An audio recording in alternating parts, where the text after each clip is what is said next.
하나님의 은혜의 경륜이란 뜻은 하나님께서 특별한 은총으로 뜻하신 바를 이루어 가시는 하나님의 역사입니다. 본문에서는 경륜이란 단어와 비밀이란 단어를 자주 사용합니다. 에베소 교회에 편지를 보내고 있는 사도 바울이 어떤 비밀을 깨달았습니다. 측량할 수 없는 은혜의 경륜을 깨달았고 자신이 깨달은 바를 성도들에게 전해주고 싶고 이제 에베소 교인들에게 여러분이 깨달을 차례라고 말씀하면서 전해주고 있습니다. 바울 사도는 유대인입니다. 그런데 그는 이스라엘에서 태어나지가 않았습니다. 길리기아 다소라고 하는 소아시역에서 태어났습니다.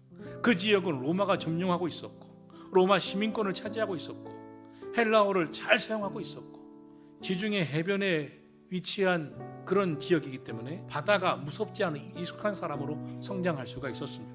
유대교에 능통한 바리새인 중에 바리새인으로 기독교를 핍박하고 예수님의 부활을 믿지 않던 그에게 예수님이 찾아와 만나주셨습니다. 예수님 만나고 은혜를 받았습니다. 그러면서 왜 나를 만나주셨을까?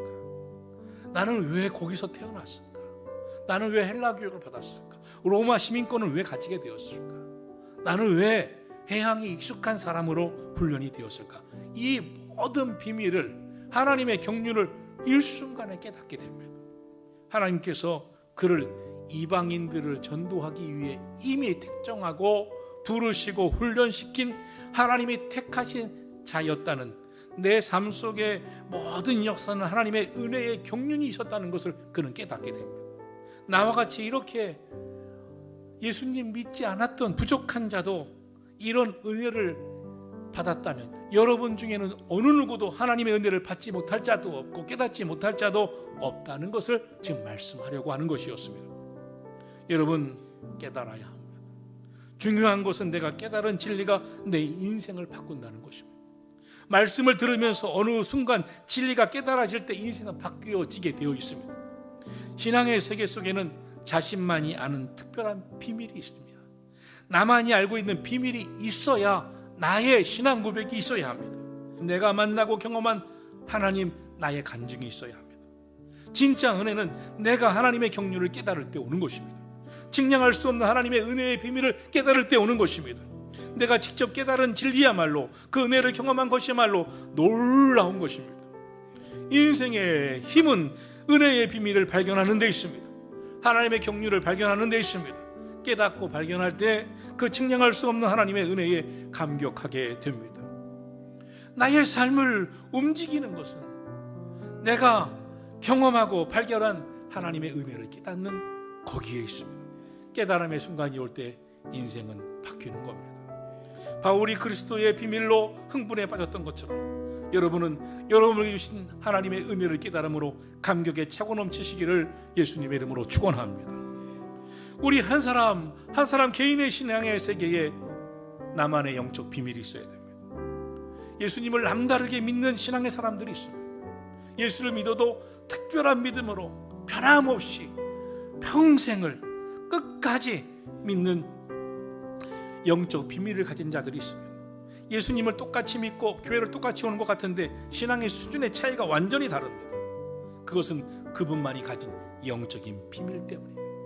하나님의 은혜를 깨달은, 하나님의 측량할 수 없는 그런 은혜의 경륜을 깨달은 그 은혜 때문입니다. 사랑하신 성도 여러분, 오늘 저와 여러분의 삶에 이것은 고통이야, 이것은 문제덩어리야, 이것은 시험덩어리야, 그 속에 하나님의 은혜의 경륜이 숨어 있는 것을 보실 수 있는 영의 눈이 떠지기를 축원합니다. 바울은 종종 감옥에 갇혀 있었습니다. 매도 많이 맞았습니다. 여러 번 죽을 뻔했습니다.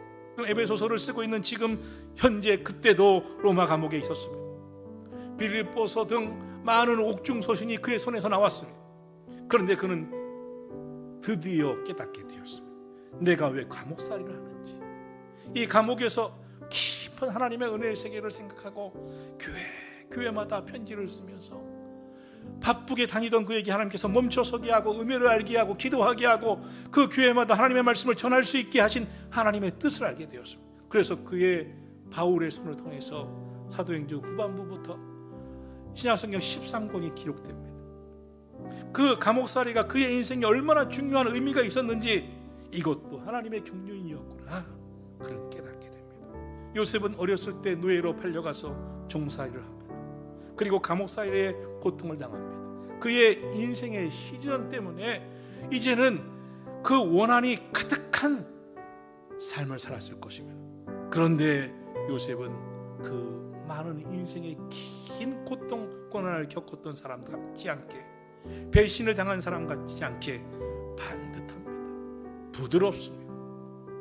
그리고 순수한 믿음을 갖습니다. 무엇이 그의 인생에 임했기에 그 고통 속에서도 그런 모습으로 성장할 수 있었을까요? 그의 고통스러운 인생에 담긴 하나님의 경륜에 대해서, 측량할 수 없는 은혜의 비밀에 대해서 요셉이 깨달았기 때문입니다. 내 삶 속에 임하고 있는 하나님의 은혜를 깨달았기에 그는 삐뚤어진 인생이 아니라 반듯한 사람, 말 한마디도 은혜가 넘치는 사람, 형제들을 용서하고 사람들을 살리는 인생이 되었습니다. 고통이 가득한 세상에 고통에 눌려 살아갈 때가 있는 것이 우리의 인생입니다. 그래서 막 원망하고 싶고 불평하고 싶은 것이 우리의 인생입니다. 그런데 전지전능하신 하나님은 분명 우리의 고통을 다 아십니다. 그러나 어떤 때는 고통을 그대로 두십니다. 그리고 내가 너의 고통을 알고 있다고만 말씀해 주십니다. 하나님이 알고 계시면서 나의 고통을 왜 외면하고 계실까 야속할 때가 있습니다. 그러나 하나님께서 내가 알고 있다 하신 것은 하나님 안에서 그 고통이 주의 손으로 다루어지고 있다는 뜻입니다. 그 고통에는 하나님의 비밀이 있습니다. 경륜이 있습니다. 하나님께서 역사하시는 손길이 있습니다. 그러므로 여러분, 하나님의 은혜를 오해하지 마십시오. 여러분이 당하는 고통 때문에 하나님의 그 비밀의 놀라운 은혜를 오해하지 마시고 하나님이 하나님의 방법으로 다루고 계십니다. 무엇일까 깨달아야 할 것은, 독생자 예수는 하나님에게서 외면당하고 철저히 버림당하고 홀로 십자가에 매달려 처참하게 죽으셨습니다. 그 순간에 버림받은 예수, 그 고통은 이해가 안 되고 해석이 안 되는 것이었습니다. 그러나 아버지의 침묵은, 하나님의 침묵은 그 고통 안에 감추어진 또 다른 놀라운 은혜가 그 안에 있었기에 하나님은 침묵하고 계셨습니다. 잠시 후에 더 큰 놀라운 측량할 수 없는 은혜의 경륜을 위한 일시적인 외면이셨습니다. 그리고 그 십자가로 우리 모두의 오고 오는 모든 인류의 구원의 길을 인도해 주셨습니다. 이것이 하나님의 은혜였습니다. 성도 여러분, 고통은 신비입니다. 그리고 은혜도 신비입니다. 알 수 없는 고통으로 힘들게 살아가는 분들이 있을 것입니다. 내가 겪는 고통으로 그 뜻도 그 의미도 다 알 길이 없는 분도 있을 것입니다. 그러나 여러분, 우리가 분명 예수님을 믿는다면 하나님의 은혜가 우리에게 임하고 있음을 믿으시기를 축원합니다. 세상이 험하고 한치 앞도 내다볼 수 없고 고통은 여전히 우리 안에 있어도 여러분이 믿어야 할 것은 그것보다 훨씬 더 크신 하나님의 은혜가 나와 함께하고 있고, 측량할 수 없는 하나님의 은혜의 경륜이 역사하고 계시다고 하는 사실을 믿고 살아가야 한다는 것입니다. 믿음을 가지시기를 축원합니다. 성도 여러분, 우리에게 필요한 것이 무엇입니까? 하나님, 나에게는 고난이 찾아오지 않게 하소서. 나에게 찾아온 이 고난 빨리 지나가게 하소서가 아닙니다. 진짜 우리에게 필요한 것은 하나님의 은혜입니다. 그 은혜를 깨닫는 것입니다. 하나님의 비밀을 깨닫는 것입니다. 하나님의 경륜이 무엇인지 깨달아 알게 해 주옵소서입니다. 내 뜻대로 안 될 때 하나님의 뜻이 이루어지고 있고, 내가 실패하고 있는 것 같을 때 하나님 주시는 은총이 큰 은혜가 우리 안에 있음을 믿으시기를 축원합니다. 하나님의 큰 은혜의 경륜을 발견하시고, 하나님이 나를 택정하셨구나, 나를 구원하셨구나, 지금도 인도하고 계시구나, 더 큰 놀라운 은혜가 우리 속에 있구나 깨닫고 살아가시는 저와 여러분이 되기를 주님의 이름으로 축원합니다.